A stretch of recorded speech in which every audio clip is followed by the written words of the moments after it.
தர்மத்தின் வழி செல்ல செல்ல செல்ல கர்மத்தின் வழி குறையும் அப்பாங்கிறார் அகத்தியர்.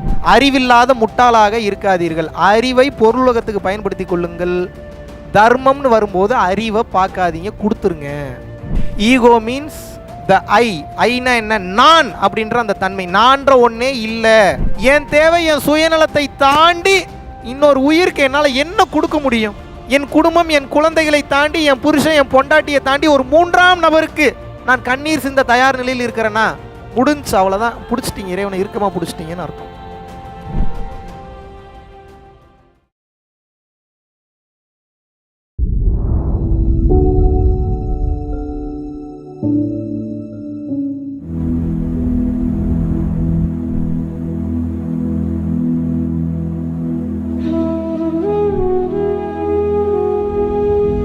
தர்மத்தின் வலிமையை வார்த்தைகளால் சொல்லவே முடியாது. சிவவாக்கியர் என்ன தெரியுமா சொல்றாரு? இத ஓடியிட்ட பிச்சையும், வார்த்தையை கவனிக்கணும், ஓடியிட்ட பிச்சையும் உகந்து செய்த தர்மமும் சாடி விட்ட குதிரை போல் தர்மம் வந்து காக்குமேங்கிறார் சிவவாக்கியர். ஓடி ஓடி செஞ்ச பிச்சையும் போட்ட பிச்சையும் உகந்து செய்த தர்மம், மனசார நீ கொடுத்த தர்மம். ஆரம்பத்தில் வராது, பயம் வரும். ஐயோ அவசரப்பட்டு கொடுத்துட்டோமே, அதிகமாக கொடுத்துட்டோமே, ஐயோ கொடுத்துட்டு யோசி, இப்படிலாம் நடக்கும். பயப்படக்கூடாது, கொடுங்க. ரிட்டன் வரலனாலும் பரவாயில்ல, கொடுங்க. இறைவன் வேற ரூபத்தில் உங்களுக்கு கிளியர் பண்ணிட்டு இருப்பார். உங்களோட பிரச்சனை ஒவ்வொன்றா ரிலீஃப் ஆகும். உங்களால் நினச்சி கூட பார்க்க முடியாத அளவுக்கு பெரிய பெரிய இடியாப்ப சிக்கல்லாம் காலியாகும். நீங்கள் நினச்சி கூட பார்க்க முடியாத மாற்றம்லாம் நடக்கும். எப்போது நீங்கள் தர்மத்தின் பாதையில் இருக்கின்றீர்களோ அப்போதான் நடக்கும், இல்லைன்னா நடக்காது. எப்படி வசதி? தர்மத்தின் வழி செல்ல செல்ல செல்ல கர்மத்தின் வழி குறையும் அப்பாங்கிறார் அகத்தியர். என்ன சொல்றாரு? தர்மத்தின் வழியில் செல்ல செல்ல கர்மத்தின் வழி குறை. நீங்க செஞ்ச பாவம் பூரா, நீங்க செஞ்ச தர்மம் எனக்கூடிய அந்த சுத்த உஷ்ணத்தில் தான் சுட்டு எரிக்கப்படும். அடி உழுகும், அப்பையும் நீங்க அனுபவிச்சுதான் ஆகும். அப்படி வந்து அப்படி டச் பண்ணிட்டு போகும், வலிக்காம அடி உழுகும். போன ஜென்மத்தில் பண்ணதே இன்னும் நம்ம அனுபவிக்கிறதுக்கு எவ்வளோ இருக்குது. இனி இந்த ஜென்மத்தில் வேற நம்ம அனுபவிக்கிறோம். நிறைய இன்னும் நம்ம செயல் செய்கிறோம். இதெல்லாம் கர்மாவாக சேரக்கூடாதுன்னா என்ன பண்ணணும்னா, நல்லா புரிஞ்சுக்கங்க, நல்லா கவனிக்கணும். ஒரு செயலை செய்யும் போது அந்த செயலுக்குண்டான கிரெடிட்ஸை நீங்கள் எடுத்துக்க கூடாது. இன்னைக்கு தெரிஞ்சுக்கங்க, இது பெரிய சீக்ரெட். அடுத்த சீக்ரெட், எப்படி இறைவனை நினச்சி பார்க்கணும்ல, இதை உணருங்கன்ற. நான் இந்த கிரெடிட்ஸை நீங்கள் எடுத்துக்காதீங்கன்றேன். உங்களுக்கு இப்போ எல்லாமே சொல்லி கொடுத்தாச்சு. பொருளுலகத்துக்கும் சொல்லி கொடுத்தாச்சு, அருளுலகத்துக்கும் சொல்லி கொடு. பொருளுலகம் வேணும்னா அறிஞனாக இருக்கணும், டெக்னிக்காக பேசணும், தந்திரத்தை பயன்படுத்தணும் நல்ல விஷயத்துக்காக. கிருஷ்ணரே சூழ்ச்சி பண்ணாரா இல்லையா? பண்ணாரா இல்லையா? நீங்கள் உங்களை சூழ்ச்சி பண்ணுங்கலாம் நான் சொல்லலை. தந்திரத்தை பயன்படுத்தி, தந்திரத்துக்கு இன்னொரு பேர் என்ன? டெக்னிக்னு அர்த்தமா. இங்கிலீஷில் அதுக்கு பேர் என்னென்னு வச்சுருக்கேன்? டெக்னிக்ஸ். டெக்னிக்ஸை சரியாக பயன்படுத்துங்க, புத்திசாலித்தனத்தை சரியான இடத்துல பயன்படுத்துங்க. அறிவில்லாத முட்டாளாக இருக்காதீர்கள், அறிவை பொருளுலகத்துக்கு பயன்படுத்தி கொள்ளுங்கள். தர்மம்னு வரும்போது அறிவை பார்க்காதீங்க, கொடுத்துருங்க. உங்களுக்கு அகங்காரம் வளர்ந்து கொண்டே வருகிறது. நான் பண்ணுறேன், நான் செய்கிறேன்றப்ப அகங்காரம் வளருது. அகங்காரம் அழிஞ்சாதான் இறைவனை பார்க்க முடியும். அப்போ சம்பாதிங்க, செய்யுங்க. செய்யும் போது நான் செய்கிறேன்ற தன்மையோடு செய்யாதீங்க. அவ்வளோதான் ரகசியம். Clear? You shouldn't have the ego. Ego means not about that திமிர்த்தனம். அந்த திமிர்த்தனத்தை நான் சொல்ல. ஈகோ மீன்ஸ் த ஐனா என்ன, நான் அப்படின்ற அந்த தன்மை. நான்ற ஒன்னே இல்லை. கை, கால், காற்று, பஞ்சபூதம், ஆகாயம் அனைத்தும் அவன் கொடுத்தது. இதில் நான்ற ஒன்னே இல்லை. இதை உணர்ற இப்போ உணர முடியாது உங்களுக்கு. ஏன்னா இப்போ அறிவாக தான் போய் உட்காரு. இது உணர்றதுக்கு கொஞ்சம் லேட் ஆகும். பயிற்சி பண்ண பண்ண லேட்டராக உணர்வீங்க. பட் திஸ் இஸ் த வே. இப்படி தான் நீங்கள் இப்படி தான் போகணும். நீங்கள் இந்த பாதையில் போனீங்கன்னா தான் தப்பிக்க முடியும், இல்லைனா தப்பிக்க முடியாது. இப்போ நீங்கள் போகணும் அப்படின்னா ஒரே வழி உங்களுக்கு என்னென்னா, முதல்ல சம்பாதிங்க, ஜாலியாக இருங்க. சம்பாதிக்கும் போதே கொடுக்க ஆரம்பிச்சிருங்க. பண ரீதியாகவும், பொருள் ரீதியாகவும், மன ரீதியாகவும், அறிவு ரீதியாகவும், ஆன்ம ரீதியாகவும், ஞான ரீதியாகவும், எத்தனை ரீதி இருக்கோ அத்தனை ரீதி வச்சுக்கோங்க. என்னெல்லாம் முடியுமோ கொடுங்க. சுத்தமாக கொடுக்க காசு இல்லையா, கொஞ்சோண்டு சக்கரை மண்டபத்தில் எடுத்துகிட்டு போய் எறும்பு புத்தில் போய் போடுங்க. எறும்பு சாப்பிடும். 1000 எறும்பு சாப்பிடுச்சுன்னா 1000 உயிர்களை சாப்பிட வச்சதுக்கு ஈக்குவல். புரிஞ்சுக்குங்க.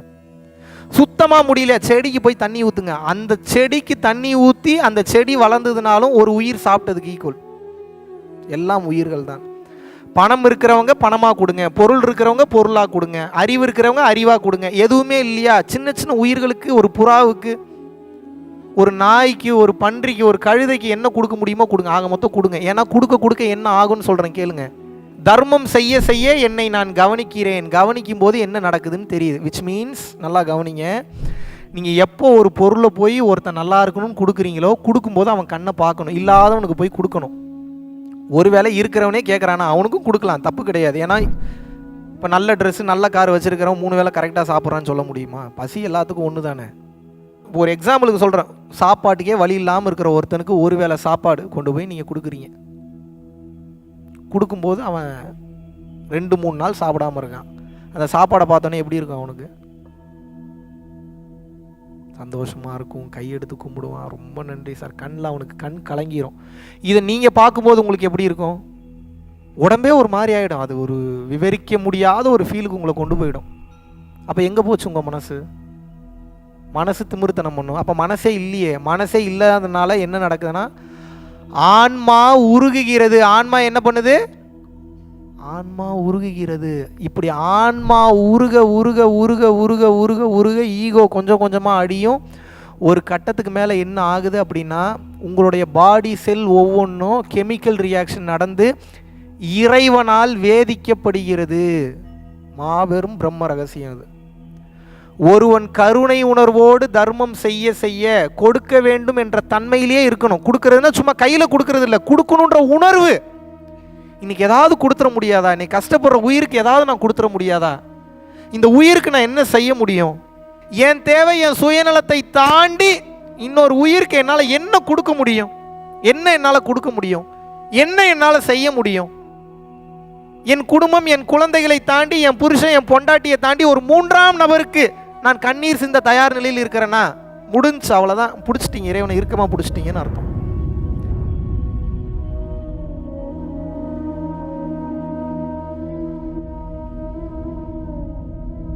பரம்பொருளின் கருணையினால உங்களுடைய இடைவிடாத அன்னதானத்திற்கு நீங்கள் அனுப்பப்பட்ட பணத்தின் மூலியமாக பல லட்சம் உயிர்களுக்கு இது நாள் வரைக்கும் சாப்பாடு கொடுத்துருக்கோம். ஸோ கொரோனாவிலேருந்து ஆரம்பித்து ஒரு நாள் கூட விடாமல் பல உயிர்களுக்கு வஸ்திர தானங்களாக இருக்கட்டும், படிக்க முடியாதவங்களுக்கு கல்வித்தொகை கட்ட முடிய விஷயங்களாக இருக்கட்டும், இல்லை ஸ்போர்ட்ஸ் ரீதியாக விளையாடக்கூடிய நல்ல மாணவர்களை அனுப்பி வைக்கக்கூடிய விஷயங்களாக இருக்கட்டும், அதை தொடர்ந்து பார்த்தீங்கன்னா ரெகுலராக மந்த்லி பேசிஸில் ஏழை குழந்தைகளுக்கு க்ரோசரிஸ் கொடுக்கறதாக இருக்கட்டும், இல்லை அவங்களுக்கு பார்த்தீங்கன்னா சேம் அவங்க விருப்பப்படுறவங்களுக்கு வீட்டு துணிமணிகள், வீட்டுக்கு தேவைப்படக்கூடிய மற்ற பொருட்கள் வாங்கி கொடுக்கறதாக இருக்கட்டும், எல்லா உதவிகளும் பார்த்தீங்கன்னா உங்களோட உதவினால தான் போயிட்டு இருக்கு. சாது சிதம்பர சுவாமிகள் வளநாட்டார் ஒரு வார்த்தை சொல்லுவார், பசித்தோர் முகம்பார் பரம்பொருள் அருள் கிட்டும் அப்படின்னு சொல்லுவார். வள்ளல் பெருமானும் ஜீவகாருண்யம் உள்ள சம்சாரிகளுக்கு எப்பேற்பட்ட சூழ்நிலையிலும் பார்த்தீங்கன்னா அவங்களோட லாபம் தடைபடாது, தொழில் பிரச்சனைகள் நிவர்த்தியாகும், அதை தொடர்ந்து வாழ்க்கையில குடும்ப பிரச்சனைகள் விலகும், அதுபோக குழந்தை சம்பந்தமான பிரச்சனைகள் எதுவாக இருந்தாலும் இந்த அன்னதானத்திற்காக நீங்கள் செய்யக்கூடிய ஒவ்வொரு ரூபாயும் அது உங்களுக்கு நிச்சயமாக புண்ணியமாக சேரும். புண்ணியத்தை கடந்த நிலையில் முக்தி பாதைக்கும் அது நிச்சயமாக உங்களை வழி நடத்தும். அதனால விருப்பப்படுறவங்க நம்மளுடைய பரம்பொருள் அறக்கட்டளையினுடைய சேரிட்டி ஆக்டிவிட்டீஸ்க்கு தங்களுடைய விருப்பப்படக்கூடிய நன்கொடையை கீழே உள்ள டெஸ்கிரிப்ஷன்ல இருக்கக்கூடிய அக்கௌண்ட் நம்பருக்கு செலுத்தலாம். இதற்குண்டான அந்த அருளை சித்தர்கள் உங்களுக்கும் உங்கள் குடும்பத்தாருக்கும் வழங்க வேண்டுகிறேன். குருவின் பரிபூர்ண அருளாசிகள். குரு கடாட்சம்.